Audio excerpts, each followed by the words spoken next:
kilos ng mundo, sa kung ano lamang ang kaya ko.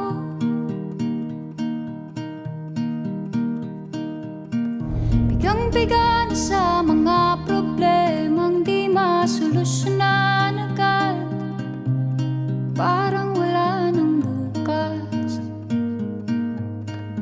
Pwede bang umiwas? Hinahanap ang sarili, ngunit di nakakayanan sa ligaw na dinadaanan ko. Saan na to patungo?